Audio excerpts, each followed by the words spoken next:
ಎಲ್ಲರಿಗೂ ನಮಸ್ಕಾರ. ನನ್ನ ಪಾಕಶಾಲೆಗೆ ನಿಮ್ಮೆಲ್ಲರಿಗೂ ಸ್ವಾಗತ. ಇವತ್ತಿನ ರೆಸಿಪಿ ಬಂದು ಬ್ರೆಡ್ ಕಟ್ಲೆಟ್ ಹಾಗೆ ಪುದೀನ ಚುರ್ಮುರಿ. ಎರಡೂ ಕೂಡ ಸಂಜೆ ಸ್ನ್ಯಾಕ್ಸಿಗೆ ತುಂಬ ಪರ್ಫೆಕ್ಟ್ ಆದ ರೆಸಿಪಿ ಅಂತಲೇ ಹೇಳ್ಬೋದು. ಮಾಡೋಕ್ಕೂ ಅಷ್ಟೇ ತುಂಬಾ ಸುಲಭವಾಗಿರುತ್ತೆ. ಹೇಗೆ ಮಾಡೋದು ನೋಡೋಣ ಬನ್ನಿ. ಫಸ್ಟಿಗೆ ನಾವಿಲ್ಲಿ ಪುದೀನ ಚುರ್ಮುರಿ ಹೇಗೆ ಮಾಡೋದು ಅಂತ ನೋಡೋಣ. ತುಂಬ ಕಡಿಮೆ ಇಂಗ್ರೀಡಿಯೆಂಟ್ಸಲ್ಲಿ ಸಖತ್ತಾಗಿ ಮಾಡ್ಬೋದು. ಹೇಗೆ ಮಾಡೋಣ ನೋಡೋಣ ಬನ್ನಿ. ಮೊದಲಿಗೆ ನಾನಿಲ್ಲಿ ಒಂದು ಪ್ಯಾನ್ ತೊಗೊಂಡೋದಕ್ಕೆ ಸ್ವಲ್ಪ ಎಣ್ಣೆ ಹಾಕಿ ಪುದೀನ ಹಾಕಿ ಚೆನ್ನಾಗಿ ಫ್ರೈ ಮಾಡಿಕೊಂಡು ಎತ್ತಿಟ್ಕೊತಾ ಇದ್ದೀನಿ. ನೆಕ್ಸ್ಟ್ ಇದೇ ರೀತಿ ಕೊತ್ತಂಬರಿನೂ ಕೂಡ ಫ್ರೈ ಮಾಡಿ ಎತ್ತಿಟ್ಕೋಬೇಕು.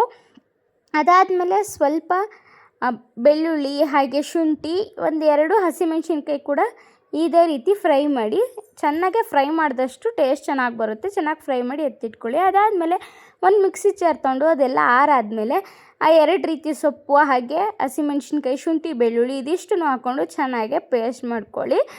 ಅದಾದಮೇಲೆ ಒಂದು ಪಾತ್ರೆ ತೊಗೊಂಡು ಅದಕ್ಕೆ ತುರಿದಿಟ್ಟ ಕ್ಯಾರೆಟು, ಹೆಚ್ಚಿಟ್ಟು ಈರುಳ್ಳಿ, ಹಾಗೆ ಅದಕ್ಕೆ ನೀವು ಬೇಕಾದರೆ ಸೌತೆಕಾಯಿ ಬೇಕಾದರೂ ಹಾಕ್ಕೋಬೋದು, ಟೊಮೆಟೊ ಇದನ್ನೆಲ್ಲ ಹಾಕ್ಕೊಳ್ಳಿ.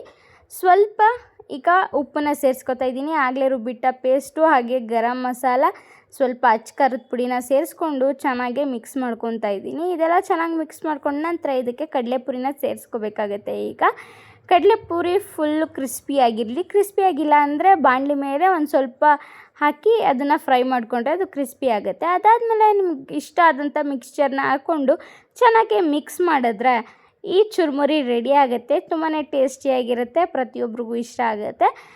ನೀವು ಟೊಮೊಟೊ ಇಲ್ಲ ಅಂದರೆ ಬೇಕಾದ್ರೆ ಲೆಮನ್ ಜ್ಯೂಸನ್ನ ಹಾಕ್ಕೊಂಡು ಚೆನ್ನಾಗಿ ಮಿಕ್ಸ್ ಮಾಡಿಕೊಂಡ್ರೆ ಚುರ್ಮುರಿ ಚಟಾಪಟ ಅಂತ ರೆಡಿ ಆಗಿಬಿಡುತ್ತೆ. ತಿಂತಾ ಇರೋದು ಸಂಜೆ ಸ್ನ್ಯಾಕ್ಸಿಗೆ. ನೀವು ಕೂಡ ಟ್ರೈ ಮಾಡಿ. ಆ್ಯಂಡ್ ನಮ್ಮ ಪಾಪುಗೂ ಕೂಡ ತುಂಬಾ ಇಷ್ಟ ಆಯಿತು, ಅವಳು ಹೇಳ್ತಾಳೆ ನೋಡಿ. ನೆಕ್ಸ್ಟು ಬ್ರೆಡ್ ಕಟ್ಲೆಟ್ ಮಾಡೋಣ. ಇದು ಅಷ್ಟೇ ತುಂಬಾ ಈಸಿ ರೆಸಿಪಿ. ಇದನ್ನು ಹೇಗೆ ಮಾಡೋದು ನೋಡ್ಕೊಂಬರೋಣ. ಮೊದಲಿಗೆ ಒಂದು 4 ಸ್ಪೂನಷ್ಟು ನೀವು ಕಡಲೆ ಹಿಟ್ಟನ್ನ ತೊಗೋಬೇಕಾಗತ್ತೆ. ಅದಕ್ಕೆ ಒಂದು ಈರುಳ್ಳಿ ಹಾಗೆ ಒಂದು ಟೊಮೆಟೊ, ಸ್ವಲ್ಪ ಕೊತ್ತಂಬರಿ ಸೊಪ್ಪು, ಒಂದೇ ಒಂದು ಹಸಿಮೆಣ್ಸಿನ್ಕಾಯಿ ಹೆಚ್ಚಿ ಹಾಕ್ಕೊಂಡಿದ್ದೀನಿ ನಾನು ಸಣ್ಣಕ್ಕೆ. ಇದನ್ನು ಸ್ವಲ್ಪ ಇದಕ್ಕೆ ಉಪ್ಪನ್ನ ಸೇರಿಸ್ಕೋತಾ ಇದ್ದೀನಿ. ಹಾಗೆ ಸ್ವಲ್ಪ ಗರಂ ಮಸಾಲೆನೂ ಕೂಡ ಆ್ಯಡ್ ಮಾಡ್ಕೊತಾ ಇದ್ದೀನಿ. ಅದಾದಮೇಲೆ ಒಂದು ಸಲ ಹಾಗೆ ಡ್ರೈ ಮಿಕ್ಸ್ ಮಾಡ್ಕೊಳ್ಳಿ ಎಲ್ಲನೂ. ಅದಾದಮೇಲೆ ಸ್ವಲ್ಪನೇ ನೀರು ಹಾಕ್ತಾ ಚೆನ್ನಾಗಿ ಮಿಕ್ಸ್ ಮಾಡ್ಕೊಳ್ಳಿ. ತುಂಬ ತೆಳ್ಳಗೆ ಮಿಕ್ಸ್ ಮಾಡ್ಕೊಳ್ಳಿ, ಯಾಕಂದರೆ ಬನ್ ಏನಿದೆ ಅದು ಬ್ರೆಡ್ಡು ನೀರೆಲ್ಲ ಹೀರ್ಕೊಳ್ಳುತ್ತೆ. ಸೊ ಅದಕ್ಕೋಸ್ಕರ ಸ್ವಲ್ಪನೇ ನೀರು ಹಾಕ್ಕೊಂಡು ಸ್ವಲ್ಪ ತೆಳ್ಳಗೆ ಆಗೋ ಥರ ಮಾಡ್ಕೊಳ್ಳಿ.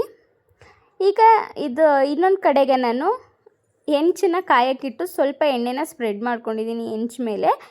ಈಗ ಕಲಸಿಟ್ಟಿರೋ ಬನ್ನನ್ನೆಲ್ಲ ನೀಟಾಗಿ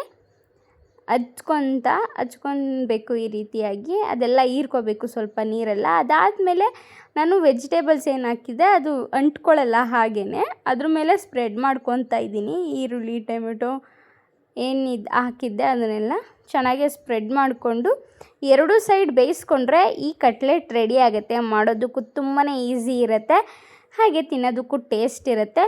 ನೀವು ಕೂಡ ಇದೇ ರೀತಿ ಹೆಚ್ಚಿನ ರೆಸಿಪಿಗಳು ಬೇಕಂದರೆ ನನ್ನ ಅಕೌಂಟ್ನ ಫಾಲೋ ಮಾಡಿ, ಪಕ್ಕದಲ್ಲಿರೋ ಆಲ್ ಬೆಲ್ ನೋಟಿಫಿಕೇಷನ್ನ ಕ್ಲಿಕ್ ಮಾಡ್ಕೊಳ್ಳಿ. ಎಲ್ಲ ವಿಡಿಯೋನೂ ತಕ್ಷಣವೇ ನಿಮಗೆ ತಲುಪುತ್ತೆ.